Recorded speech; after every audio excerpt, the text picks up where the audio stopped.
24 नवंबर 2023 news today. स्वागत है आपका आपके अपने यूट्यूब चैनल पर। एक अध्ययन के दौरान अंटार्कटिका के ऊपर ओजोन छिद्र आकार में वृद्धि दर्ज की गई है। एक अध्ययन में ओजोन छिद्र में अंटार्कटिका जो महाद्वीप हैं उसके ऊपर ओजोन छिद्र में वृद्धि हुई है। 2020 से 2022 के दौरान किए गए एक अध्ययन के अनुसार अंटार्कटिका के ऊपर मौजूद छिद्र बड़ा हो गया है। 2004 के बाद से शोधकर्ताओं ने ओजोन छिद्र के कोर में कुल 26% की कमी दर्ज की है। 2004 के बाद से ठीक है। ओजोन छिद्र अंटार्कटिका के ऊपर समताप मंडल का एक ऐसा क्षेत्र है जहां ओजोन परत का काफ़ी अधिक क्षरण हुआ है। ओजोन एक अत्यधिक अभिक्रियाशील अणु है, 3 ऑक्सीजन परमाणुओं से बनी हुई है। ओजोन मुख्य रूप से वायुमंडल के 2 क्षेत्रों में पाई जाती हैं। एक तो अंटार्कटिका के ऊपर ओजोन छिद्र के निर्माण में संभावित कारक क्या है, तो अंटार्कटिका का ध्रुवीय भंवर पोलर वोर्टेक्स में परिवर्तन के कारण दक्षिणी ध्रुव में समताप मंडल के चक्रवात के रूप में वायु का परिसंचरण निर्मित होता है। इस परिसंचरण की वायु राशि बहुत ठंडी होती हैं। इस चक्रवातीय परिसंचरण को ध्रुवीय भंवर कहा जाता है। ये ओजोन छिद्र के ऊपर ओजोन छिद्र के लिए उत्तरदायी जलवायवीय कारक हैं। वनाग्नि और जलमुखी उद्गारों से निकलने वाले एरोसोल ओजोन परत को क्षीण करते हैं। सौर चक्र में परिवर्तन भी ओजोन परत को प्रभावित करता है। जलवायु परिवर्तन और वायुमंडल में क्लोरोफ्लोरोकार्बन CFC की प्रचुरता में वृद्धि ओजोन छिद्र में तेजी से बढ़ाती हैं। ओजोन परत पृथ्वी के वायुमंडल में गैस की एक पतली शील्ड कवच की तरह कार्य करती हैं। ये सूर्य की पराबैंगनी किरणों को अवशोषित करके पृथ्वी की उनसे रक्षा करती हैं। मानव निर्मित उत्सर्जित ग्रीन हाउस गैसों ओजोन क्षरण की परत को नष्ट कर रही हैं। इन गैसों को ओजोन क्षयकारी पदार्थ या ओजोन डिप्लेटिंग सब्सटेंसेस ODS के रूप में जाना जाता है। प्रमुख ODS में है chlorine, bromine, CFC, carbon tetrachloride, CCl4, halons, ये सब शामिल हैं। 1987 में ODS पर मॉन्ट्रियल प्रोटोकॉल 1987 में लागू किया गया था। इसका उद्देश्य उन ODS के उत्पादन और खपत को चरणबद्ध तरीके से समाप्त करना है। संयुक्त राष्ट्र पर्यावरण कार्यक्रम UNEP United Nations Environment Programme के अनुसार 4 दशकों के भीतर ओजोन छिद्र की रिकवरी हो सकती है। 4 दशकों यानी 40 वर्षों के भीतर इसकी रिकवरी हो सकती है। हेल्दी एजिंग पर संयुक्त राष्ट्र दशक 2021 से 2030 पर पहली प्रगति रिपोर्ट जारी की गई है। हेल्दी एजिंग पर संयुक्त राष्ट्र दशक ने विश्व स्वास्थ्य संगठन WHO और संयुक्त राष्ट्र भागीदारों ने हेल्दी एजिंग पर संयुक्त राष्ट्र दशक 2021 से 2030 के लिए पहली प्रगति रिपोर्ट जारी की है। हेल्दी एजिंग पर संयुक्त राष्ट्र दशक UNDHA 2021 से 2030 का लक्ष्य सभी की, चाहे वे कहीं भी रहें, स्वास्थ्यपूर्ण आयुर्वृद्धि सुनिश्चित करना है। यह दशक एक वैश्विक सहयोग है जो बुजुर्गों के जीवन को बेहतर बनाने पर ध्यान देता है, साथ ही उनके मौलिक स्वास्थ्य संबंधी अधिकारों को महत्व देता है। ठीक है। हेल्दी एजिंग पर संयुक्त राष्ट्र दशक United Nations decade for healthy ageing 2021 से 2030 का लक्ष्य जो है, चाहे वे कहीं भी रहें, स्वास्थ्य आयुर्वृद्धि एजिंग सुनिश्चित करना है। ठीक है। हेल्दी एजिंग से तात्पर्य है उम्र बढ़ने के साथ अपने कार्यात्मक क्षमता को विकसित करना, इससे बनाए रखना। हेल्दी एजिंग निम्नलिखित कारणों से महत्वपूर्ण है। वृद्ध लोगों की गरीबी के चक्र में फंसने के बचाने के लिए, कुपोषण के दुष्चक्र से बाहर निकालने और देखभाल हेतु दूसरों पर निर्भरता को समाप्त करने के लिए, समाज में लंबे समय तक योगदान देने और उत्पादकता में वृद्धि करने के लिए, लैंगिक समानता सुनिश्चित करने के लिए।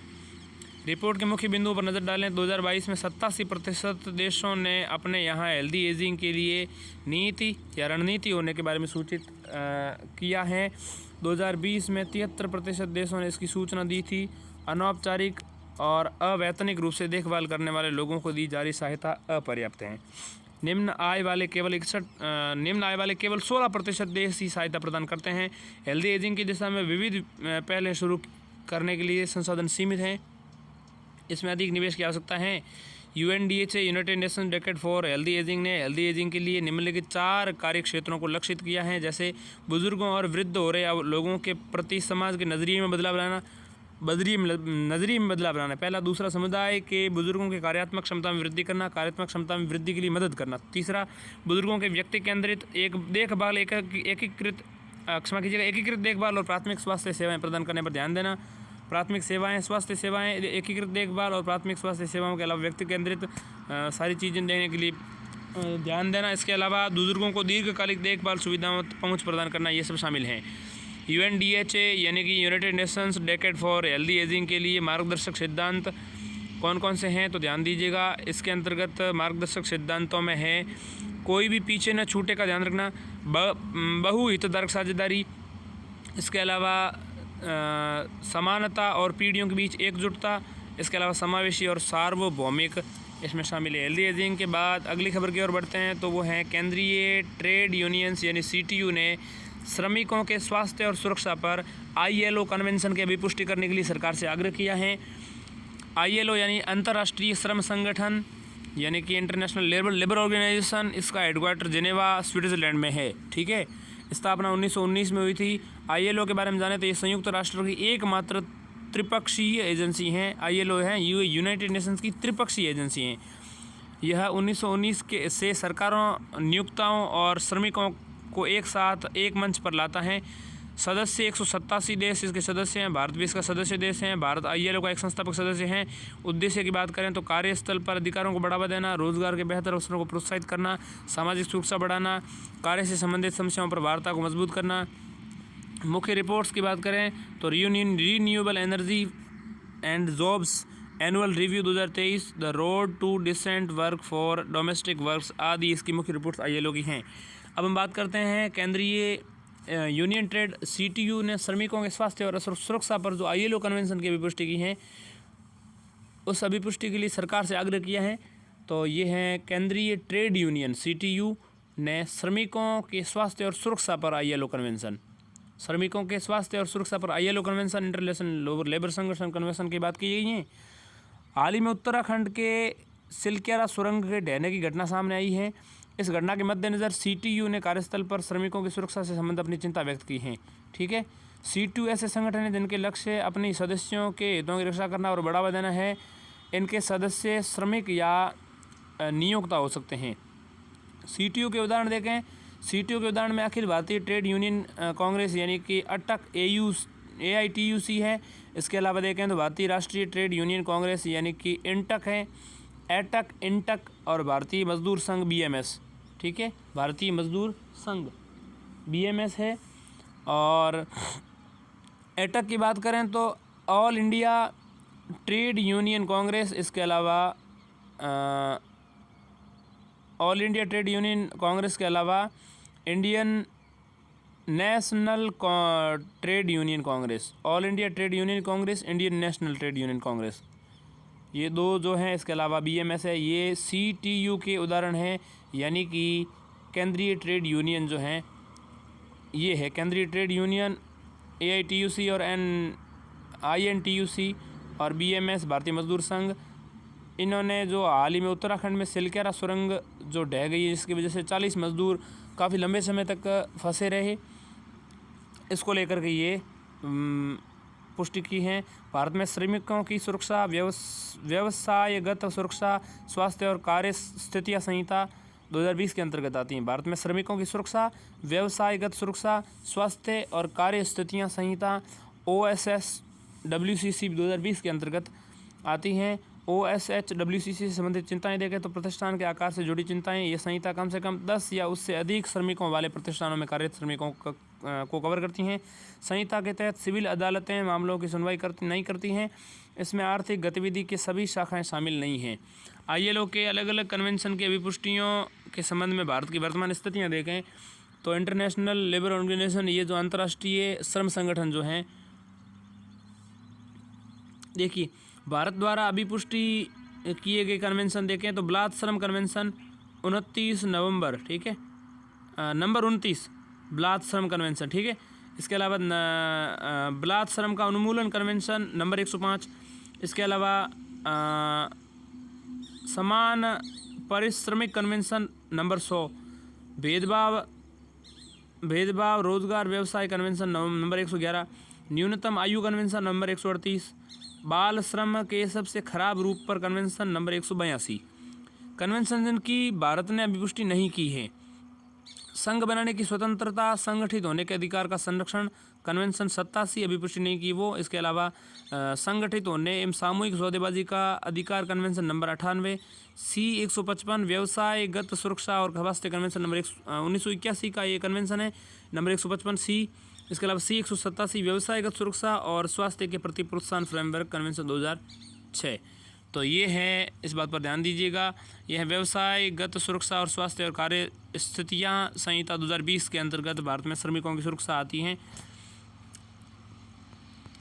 तो वो है भारत व्यवसायगत सुरक्षा, स्वास्थ्य और कार्य स्थितियाँ संहिता। ठीक है, व्यवसायगत कार्य स्थितियाँ संहिता, कार्य स्थितियाँ संहिता ये हो गया OSHWCC। बात करते हैं अगली खबर की। तो शोधकर्ताओं ने मेटल 3D प्रिंटिंग तकनीक के लागत प्रभावी विकल्प की खोज की है। क्या है लागत प्रभावी खोज की ये खोज क्या है और किस तरह की खोज है, कब हुई है, किसने की है, सब समझते ध्यान से देखिएगा। IIT मंडी के शोधकर्ताओं के अनुसार, IIT मंडी जो है उसके शोधकर्ताओं के अनुसार एक्सट्रूजन आधारित मेटल एडिटिव मैन्युफैक्चरिंग AM प्रक्रिया मेटल 3D प्रिंटिंग की अन्य विधियों की तुलना में अधिक लागत प्रभावी हैं। IIT मंडी जो है उसके शोधकर्ताओं ने एक्सट्रूजन आधारित मेटल एडिटिव मैन्युफैक्चरिंग AM, तो एडिटिव मैन्युफैक्चरिंग AM जो है, जो एक्सट्रूजन आधारित मेटल एडिटिंग मैन्युफैक्चरिंग प्रक्रिया है वो मेटल 3D प्रिंटिंग की तुलना में सही है। मेटल AM के यानी कि एडिटिव मैन्युफैक्चरिंग के अंतर्गत कंप्यूटर एडेड डिज़ाइन यानी CAD प्रोग्राम और 3D स्कैनिंग के जरिए मजबूत व जटिल घटकों के निर्माण के लिए धातु के महीन पाउडर का इस्तेमाल किया जाता है। ठीक है, 3D प्रिंटिंग या AM में प्लास्टिक, राल, थर्मोप्लास्टिक, धातु, फाइबर और सिरेमिक जैसी सामग्रियों की क्रमिक परतें बिछाकर ऑब्जेक्ट्स की प्रोटोटाइप या कार्यरत मॉडल बनाए जाते हैं। ये मॉडल्स बनाने के लिए CAD उपयोग किया जाता है। ये सबट्रैक्टिव मैन्युफैक्चरिंग पारंपरिक विनिर्माण के विपरीत सबट्रैक्टिव मैन्युफैक्चरिंग में ऑब्जेक्ट्स के निर्माण के लिए मिलिंग मशीन से धातु या प्लास्टिक के टुकड़ों की कटाई, छँटाई या उन्हें खोखला किया जाता है। भारत का पहला 3D प्रिंटेड डाकघर जो है बेंगलुरु में स्थापित किया गया था।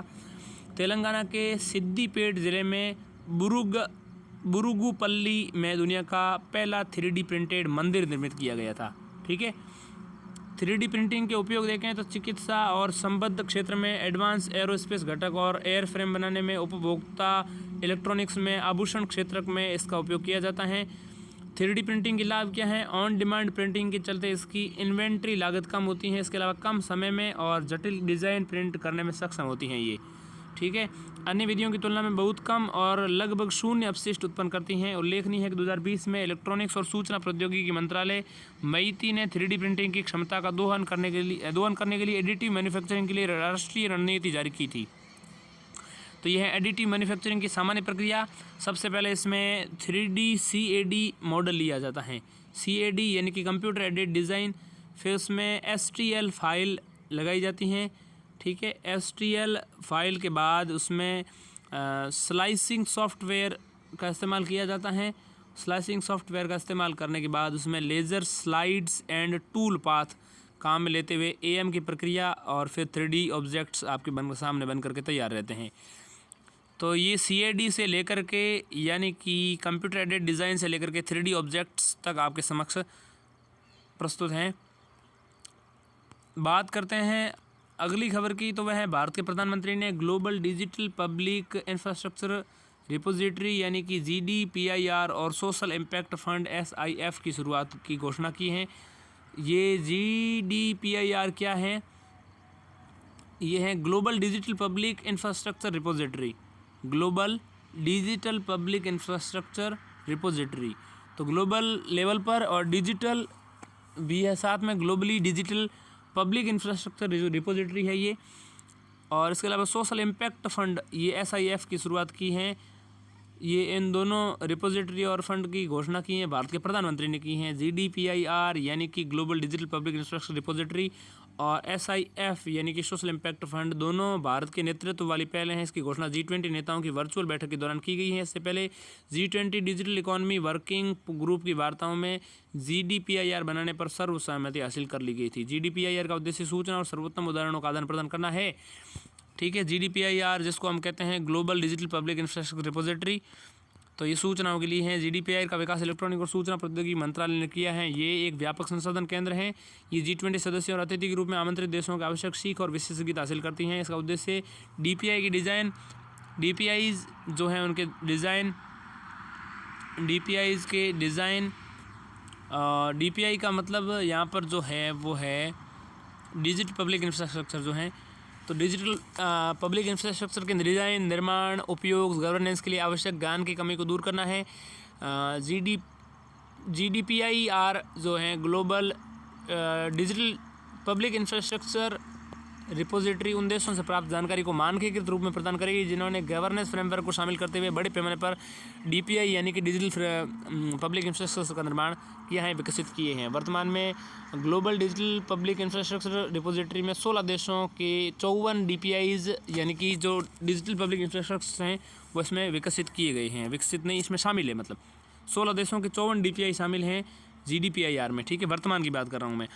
सोशल इम्पैक्ट फंड SIF क्या है, ध्यान दीजिएगा, सरकार के नेतृत्व वाली बहुहितधारक पहल है। ये ग्लोबल साउथ जो है दक्षिणी जो विश्व है उसके DPI के कार्यान्वयन में तेज़ी लाने में मदद करेगा। DPI यानी कि डिजिटल पब्लिक इंफ्रास्ट्रक्चर के निर्माण में उनके कार्यान्वयन में लाने में मदद करेगा। ये फंड जो है भारत ने SIF के लिए आरंभ में $25 मिलियन अमेरिकी डॉलर की धनराशि देने की घोषणा की है। ये DPI प्रणाली विकसित करने के लिए देशों को तकनीकी और गैर तकनीकी सहायता प्रदान करने हेतु वित्तीय मदद करेगा।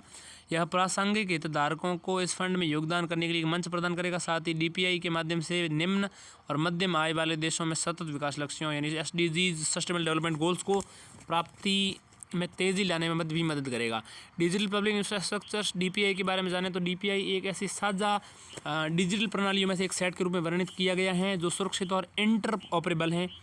ठीक है, जिन्हें लोक निजी सेवाओं तक समान पहुंच सुनिश्चित करने और पहुंच प्रदान करने के लिए खुले मानकों और विनिर्देशों पर बनाए जा सके, जो विकास, समावेशन व नवाचार को बढ़ावा देने के लिए कानूनी फ्रेमवर्क द्वारा शासित होती हों। DPI के उदाहरण देखें, आधार नंबर, UPI, इसके अलावा डिजी लॉकर, ये सब जो हैं DPI के डिजिटल पब्लिक इंफ्रास्ट्रक्चर्स के रूप में आती हैं। तो DPI जो मैं कर रहा हूँ, जो डिजिटल पब्लिक इंफ्रास्ट्रक्चर्स हैं उसमें एक तो आधार नंबर आता है, इसके अलावा UPI है, इसके अलावा डिजी लॉकर है, ये सब चीज़ें जो है DPI के अंतर्गत आती हैं। बात करें DPI के डिजिटल परिवर्तन में योगदान देने वाली मुख्य प्रौद्योगिकी के रूप में देखा जाता है, बड़े पैमाने पर लोक सेवा वितरण में सुधार करने में मदद कर रहा है। अब अगली खबर की बात करें तो वो है भारत ने संयुक्त राष्ट्र महासभा यूनाइटेड नेशंस जनरल असेंबली के संयुक्त राष्ट्र अंतर्राष्ट्रीय कर सहयोग पर कन्वेंशन, अंतर्राष्ट्रीय कर सहयोग पर कन्वेंशन जो है UNGA के, उसमें उसे स्थापित करने के लिए संबंधित संकल्प में पक्ष में मतदान किया है। भारत ने पक्ष में मतदान किया है कि UNGA जो ये अंतर्राष्ट्रीय कर सहयोग जो ला रही है, जिस पर कन्वेंशन किया गया है, उसमें ये इसके पक्ष में मतदान किया है भारतीय सरकार ने। ठीक है, इस संकल्प को नाइजीरिया ने प्रस्तुत किया था। नाइजीरिया कहाँ पर है? नाइजीरिया की बात करें तो नाइजीरिया ये दक्षिणी अफ्रीका का एक देश है नाइजीरिया, जो इसके उत्तरी दक्षिणी अफ्रीका में विद्यमान है। नाइजीरिया के राजधानी जो है अबूजा है, अबूजा, नाइजीरिया अबूजा। इसकी पड़ोसी कंट्रियों की बात करें तो एक तो बेनिन है, ठीक है, इसके अलावा कैमरून है, बेनिन कैमरून के अलावा यहाँ पर जो इनके पड़ोसी देश हैं नाइजर है, नाइजर की राजधानी नामे है, नाइजर नामे, अजूबा, नाइजीरिया अजूबा होगी। ठीक है, तो ये इसके पड़ोसी देश हो गए। और ये जो है नाइजीरिया ने प्रस्तुत किया था, नाइजीरिया अबूजा, तो इसकी राजधानी अबूजा है। नाइजीरिया अबूजा ने ये प्रस्तुत किया था।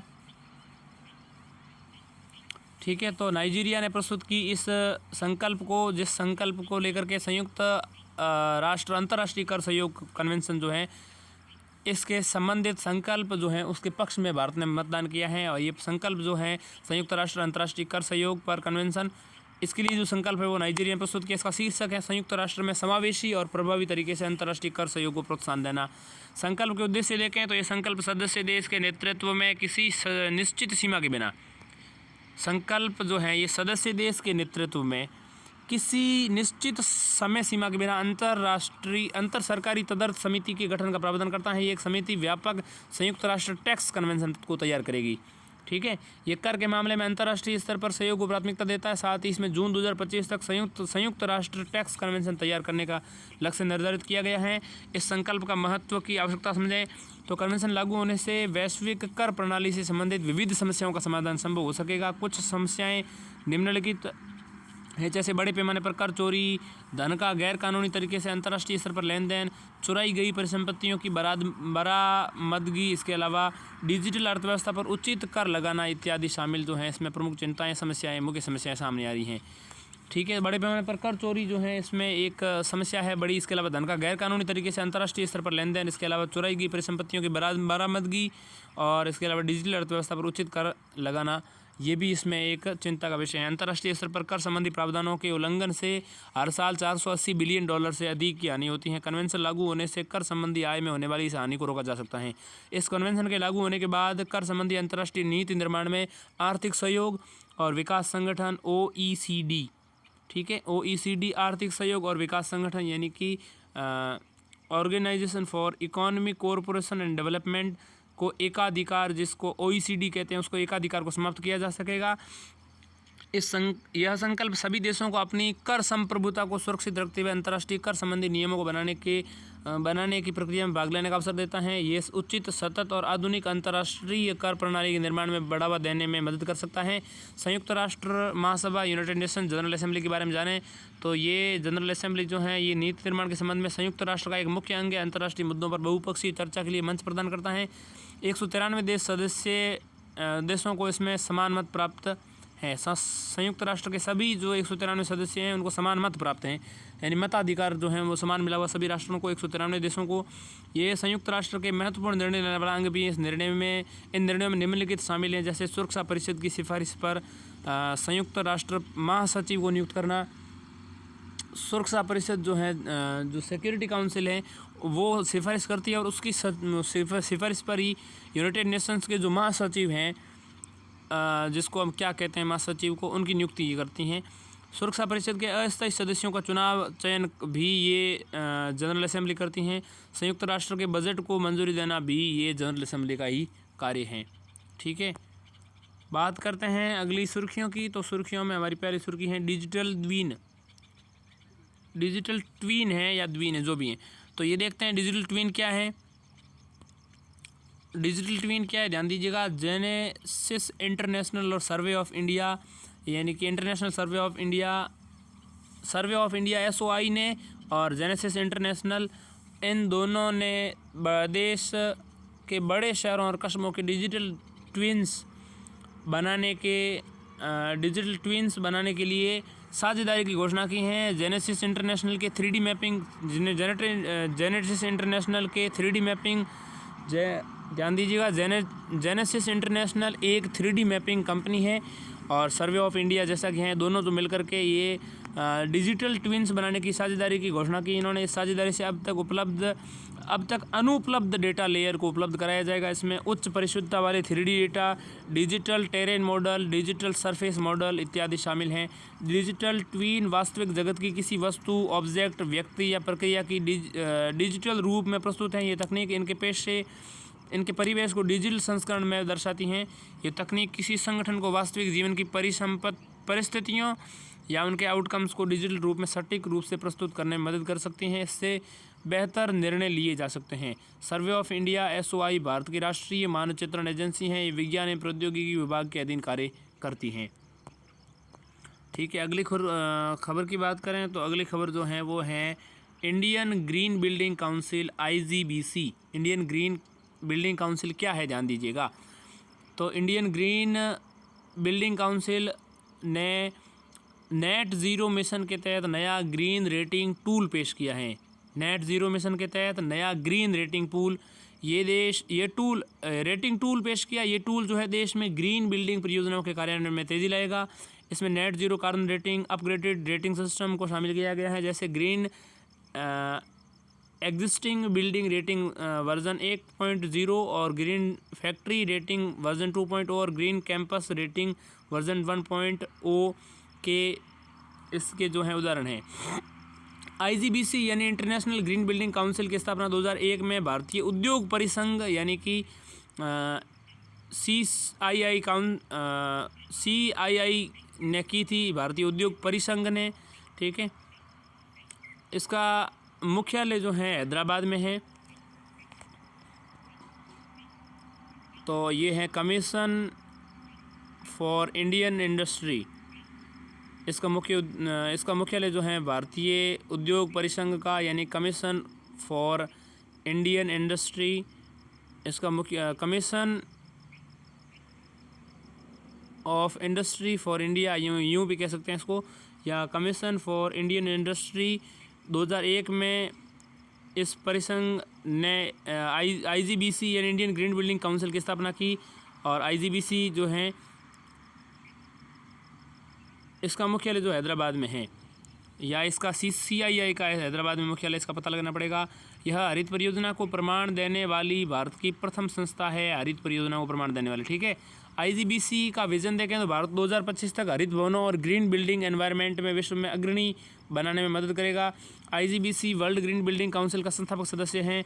ठीक है, वर्ल्ड ग्रीन बिल्डिंग काउंसिल पक्षकारों के सम्मेलन COP, पक्षकारों के सम्मेलन यानी कॉन्फ्रेंस ऑफ पार्टीज़, और इस तरह के अंतर्राष्ट्रीय मंचों पर वैश्विक मुद्दों पर चर्चा में भाग लेती हैं। ठीक है, अगली खबर की बात करें तो वो है DESI digitalisation education sustainability and innovation. DESI ये फुल फॉर्म होगी देसी पहल।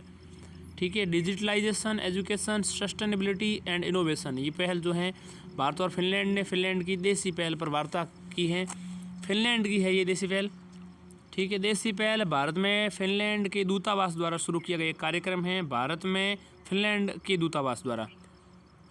इससे फिनलैंड और भारत के बीच प्राथमिकता के आधार पर आपसी साझेदारी को मजबूत करने के लिए शुरू किया गया है। भारत के साथ फिनलैंड का पहला निर्यात संवर्धन कार्यक्रम है, इसमें सभी क्षेत्र शामिल हैं। बात करें अगली खबर की तो वह है कंबाला उत्सव। कंबाला उत्सव क्या है? पहली बार कंबाला उत्सव बेंगलुरु में मनाया जा रहा है, पहली बार मनाया जा रहा है बेंगलुरु में कंबाला उत्सव। इसमें भैंसों की दौड़ कराई जाती है। कर्नाटक के तटीय भागों में रहने वाले किसान इसमें भाग लेते हैं।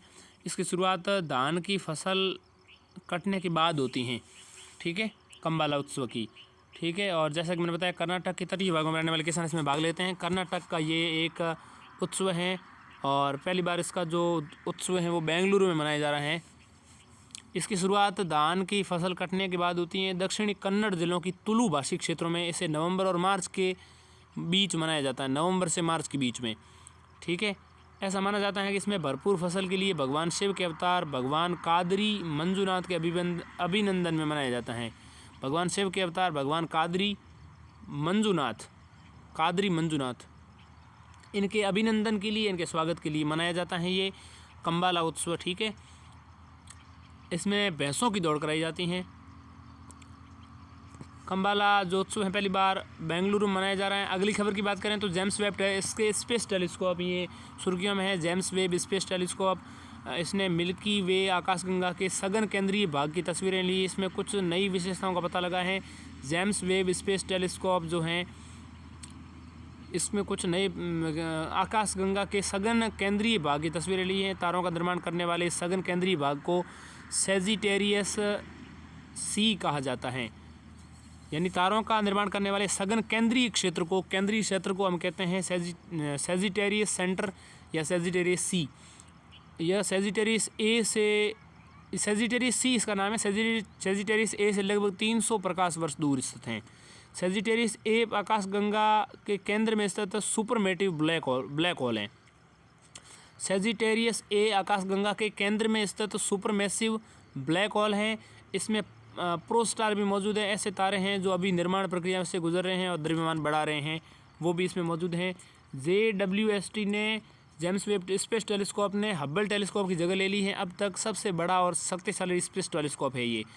इसे जो है नासा यूरोपीय अंतरिक्ष एजेंसी यानी European space agency ESA, European space agency, और अंतरिक्ष कनाडाई अंतरिक्ष एजेंसी, ठीक है, कनाडाई अंतरिक्ष स्पेस एजेंसी है तो CSA और ESA, CSA और नासा ने संयुक्त रूप से तैयार किया है। ESA, CSA और नासा ने इसे सूर्य और पृथ्वी प्रणाली के बीच लैग्रेंज पॉइंट 2 प्रस्तावित किया गया है। यह ब्रह्मांड का अवलोकन कर रहा है।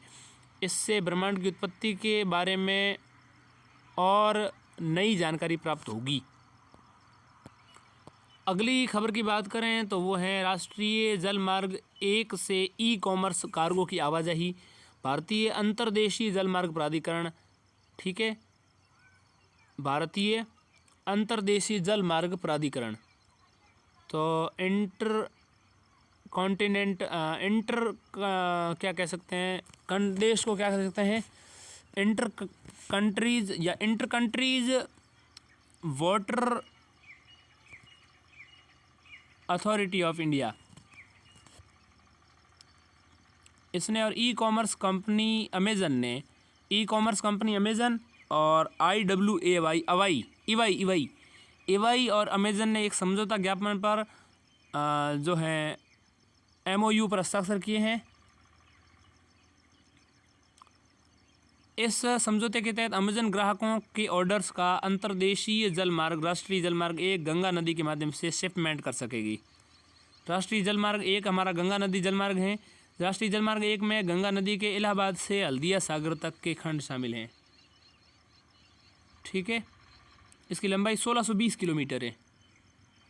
इलाहाबाद से हल्दिया तक के खंड को 1986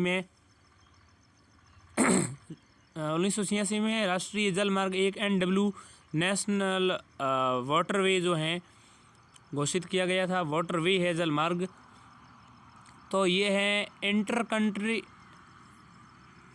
इसको क्या कह सकते हैं, इंटरकॉन्टिनेंटल कहें या फिर क्या कहें, बताओ। अंतर्देशीय तो यही होना चाहिए, इंटरकॉन्टिनेंटल तो नहीं है, अंतर्देशीय जलमार्ग प्राधिकरण है, तो intercontinental waterway authority of India, इसकी फुल फॉर्म देख लेता हूँ मैं। तो IWAI waterway authority of India जो है अंतर्देशीय वाटरवे अथॉरिटी ऑफ इंडिया, इसने ई-कॉमर्स कंपनी ने मिलकर के समझौता ज्ञापन पर हस्ताक्षर किए हैं। समझौते के तहत अमेजन ग्राहकों के ऑर्डर्स का अंतर्देशीय जलमार्ग राष्ट्रीय जलमार्ग 1 गंगा नदी के माध्यम से शिपमेंट कर सकेगी। राष्ट्रीय जलमार्ग 1 में गंगा नदी के इलाहाबाद से हल्दिया सागर तक के खंड शामिल हैं। इसकी लंबाई 1620 किलोमीटर है। इलाहाबाद से हल्दिया तक के खंड को 1986 में राष्ट्रीय जलमार्ग 1 घोषित किया गया था। वर्तमान में 24 जलमार्ग परिचालन में हैं। 2047 तक इसकी संख्या बढ़ाकर के 50 से अधिक करने की योजना है। वर्तमान में 24 वाटरवेज जो हैं परिचालन में हैं। जलमार्ग 1 जो है वो है इलाहाबाद से हल्दिया तक का गंगा नदी जलमार्ग, ठीक है। 1620 किलोमीटर लंबा ये इलाहाबाद से हल्दिया, इलाहाबाद या प्रयागराज कह सकते हैं, प्रयागराज से हल्दिया तक का, हल्दिया जो है सागर जिसको हम कह रहे हैं। राष्ट्रीय जलमार्ग 1 में गंगा नदी के इलाहाबाद से हल्दिया तक के खंड शामिल हैं। सागर जो है 1620 किलोमीटर लंबा। राष्ट्रीय जलमार्ग 1 नेशनल वाटरवे 1 1986 में राष्ट्रीय जलमार्ग घोषित किया गया था। इसको 1986 में ध्यान दीजिएगा, ठीक है, 1986 में, और 1620 किलोमीटर लंबा है। वर्तमान में 24 जलमार्ग परिचालन में है। 2047 तक 50 जलमार्ग करने की योजना है। जलमार्ग के लाभ देखें, इसमें परिवहन की लागत, ईंधन की बचत, पर्यावरण के अनुकूल ये है, ठीक है। अगली खबर है संगाई हिरण। संगाई हिरण क्यों सुर्खियों में है, क्यों खबर में ध्यान दीजिएगा। मणिपुर सरकार ने यह आशंका प्रकट की है कि लोकटक झील में जल विद्युत परियोजना संगाई हिरण को नुकसान पहुंचा सकती हैं। लोकटक झील जो है उसमें संगाई हिरण जो हैं उसको नुकसान पहुंचा सकती हैं। मणिपुर सरकार ने आशंका प्रकट की है कि लोकटक झील में जल विद्युत परियोजना जो है, जल विद्युत परियोजना, वो संगाई हिरण को नुकसान पहुंचा सकती हैं। संगाई हिरण केइबुल लामजाओ राष्ट्रीय उद्यान संगाई हिरण का एकमात्र प्राकृतिक पर्यावास है। संगाई हिरण जो है इसका प्राकृतिक पर्यावास क्या है, केइबुल लामजाओ राष्ट्रीय उद्यान। तो केइबुल लामजाओ राष्ट्रीय उद्यान जो इसका एकमात्र पर्यावास माना जाता है वो है। IUCN की बात करें तो IUCN की लिस्ट में संगाई हिरण एंडेंजर्ड यानी कि क्या कह सकते हैं, खतरे में है, इसको ऐसे कह सकते हैं। वन्य जीव संरक्षण अधिनियम 1972, वन्य जीवन संरक्षण अधिनियम 1972 अनुसूची 1 में सूचीबद्ध है। वन्य जीव संरक्षण अधिनियम 1972 के अनुसूची 1 में सूचीबद्ध है ये संज्ञा हिरण, लोकटक झील। ये पूर्वोत्तर जो हमारा नॉर्थ ईस्ट है उसकी भारत की ताज़ा सबसे बड़ी जल पानी की झील है। ये झील तैरते हुए बायोमास के लिए प्रसिद्ध हैं, जिसे फुमदी कहा जाता है। बायोमास इसमें एक तैरता हुआ बायोमास फुमदी के नाम से प्रसिद्ध हैं। अगली बात करें खबर की तो वो है investor risk reduction access IRAA platform. भारतीय प्रतिभूति और विनिमय बोर्ड यानी कि securities and exchange board of India SEBI ने बॉम्बे स्टॉक एक्सचेंज यानी BSE में IRRA यानी कि investor risk reduction access platform की शुरुआत की है। सेबी ने की है बॉम्बे स्टॉक एक्सचेंज में BSE में। IRRA यानी कि investor risk reduction access IRRA platform की शुरुआत की है। सेबी ने IRRA प्लेटफॉर्म को मुख्य रूप से ट्रेडिंग के समय आने वाले टेक्निकल ग्लिच से निवेशकों को बचाए रखने के लिए आरंभ किया है। ट्रेडिंग के समय टेक्निकल ग्लिच के चलते निवेशक अपना ऑर्डर एग्जीक्यूट नहीं कर पाते हैं। इसमें 2 फेस होते हैं, एक तो प्राइमरी साइट और एक disaster recovery site. Recovery platform सभी ट्रेडिंग केंद्रों से ट्रेडिंग मेंबर्स के ट्रेडर्स को डाउनलोड करता है। साथ ही इंटरनेट के माध्यम से ट्रेडिंग या वायरलेस तकनीक का उपयोग करने वाले निवेशकों को IRRA एक्सेस करने के लिए एक लिंक के साथ SMS ईमेल भेजता है। इससे देश के सभी स्टॉक एक्सचेंजों BSE, NSE, NCDEX, ठीक, NCDEX, MCX, metropolitan stock exchange of India ने संयुक्त रूप से विकसित किया है। फिर से बात करें तो ये प्लेटफॉर्म सभी ट्रेडिंग केंद्रों से ट्रेडिंग मेंबर्स के लिए ट्रेडर्स को डाउनलोड करता है। ये प्लेटफॉर्म जो IRRA है, साथ ही इंटरनेट के माध्यम से ट्रेडिंग या वायरलेस तकनीक का उपयोग करने वाले निवेशकों को IRRA एक्सेस करने के लिए लिंक के साथ SMS या ईमेल भेजता है। देश के सभी स्टॉक एक्सचेंज BSE, NSE और इसके अलावा NCDEX, ठीक है, MCX और इसके अलावा metropolitan stock exchange of India ने संयुक्त रूप से विकसित किया है। बात करें अगली खबर की सुर्खी की तो सुर्खियों में रहे व्यक्तित्व में है न्यायमूर्ति सेवानिवृत्त फातिमा बीबी। इनका जन्म 1927 में और इनकी डेथ 2023 में हो गई है, ठीक है। तो इसलिए सुर्खियों में है फातिमा बीबी की डेथ हो गई है। सुप्रीम कोर्ट की पहली महिला न्यायाधीश फातिमा बीबी का निधन हो गया है, पहली महिला न्यायाधीश है, ठीक है। सेवानिवृत्त फातिमा बीबी 1927 में जन्मी थी, 2023 में इनका निधन हो गया है। 1927 में जन्मी थी ये, ठीक है। 2023 अगर ये 1923 में जन्मी 2027 तक ये जीवित रहती तो 100 वर्ष इनकी पूरे जीवन काल में हो जाते, लेकिन ये 96 वर्ष की उम्र में इनकी डेथ हो गई है।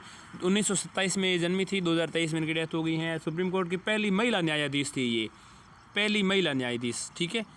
मुख्य न्यायाधीश नहीं है, महिला न्यायाधीश है केवल। सुप्रीम कोर्ट की पहली महिला न्यायाधीश हैं। सुप्रीम कोर्ट में इससे पहले कोई भी महिला जज नहीं बनी थी, ठीक है। फातिमा बीबी के बारे में जाने तो इनका जन्म त्रावणकोर केरल में पतनमतिट्टा में हुआ था, ठीक है। त्रावणकोर केरल में पतनमतिट्टा में हुआ था। वे 1950 में बार काउंसिल से स्वर्ण पदक प्राप्त करने वाली पहली महिला लॉ स्नातक थी। 1950 में बार काउंसिल से स्वर्ण पदक, पहली महिला लॉ स्नातक, ठीक है। 1974 में जिला सत्र न्यायाधीश बनी थी, 1974 में जिला सत्र न्यायाधीश, ठीक है। जिला सत्र जो हैं उनके उस जिला सत्र के न्यायालय की न्यायाधीश बनी 1974 में। 1983 में केरल उच्च न्यायालय हाई कोर्ट में न्यायाधीश नियुक्त की गया 1983 में, और 1989 से लेकर के 1992 तक जो है सुप्रीम कोर्ट के परिसर में न्यायाधीश रही थी। फिर से बता देता हूँ, 1950 में काउंसिल से स्वर्ण पदक जीतने वाली पहली महिला लॉ स्नातक थी ये 1950 में। 74 में जिला सत्र न्यायाधीश बनी। 1983 में केरल न्यायालय हाई कोर्ट जो हैं उसकी न्यायाधीश बनी, और 1989 से 1992 के दरमियान ये इन 3 वर्षों के लिए सुप्रीम कोर्ट में न्यायाधीश रही थी, जज रही थी। और उन्होंने मानवाधिकार 1992 में इनको रिटायर कर दिया था शायद, और उसके बाद ये 2023 में इनकी डेथ हो जाती है। उन्होंने राष्ट्रीय मानवाधिकार आयोग के सदस्य के रूप में कार्य किया था। वे तमिलनाडु की राज्यपाल भी रही थी। राष्ट्रीय मानवाधिकार नेशनल ह्यूमन राइट्स कमीशन के सदस्य के रूप में भी काम किया था। नैतिक मूल्य, साहस, ईमानदारी, समतावादी विचारधारा, ये सब इनसे सीखे जा सकते हैं। 1927 में इनका जन्म हुआ था। 2023 में डेथ हो गई है। सुप्रीम कोर्ट की पहली महिला न्यायाधीश थी। त्रावणकोर केरल में पतनमतिट्टा केरल त्रावणकोर में है, वहाँ से इनका जन्म हुआ था। 1950 में पहली स्नातक, 1950 में बार काउंसिल से स्वर्ण पदक प्राप्त करने वाली पहली महिला स्नातक। 1974 में सत्र नीला न्यायाधीश बनी थी। 1983 में केरल हाई कोर्ट की जज बनी थी और 1989 से 1992 तक 3 वर्षों के लिए ये सुप्रीम कोर्ट की न्यायाधीश जज भी रही थी। इसके अलावा नेशनल ह्यूमन राइट्स कमीशन के सदस्य के रूप में भी रही थी और तमिलनाडु की राज्यपाल भी ये रही थी। और मूल रूप से है ये केरल पतनमतिट्टा की। ठीक है, धन्यवाद। आज की खबर ख़त्म होती हैं और ये थी हमारी 24 नवंबर 2023 की खबर। धन्यवाद, फिर मिलेंगे।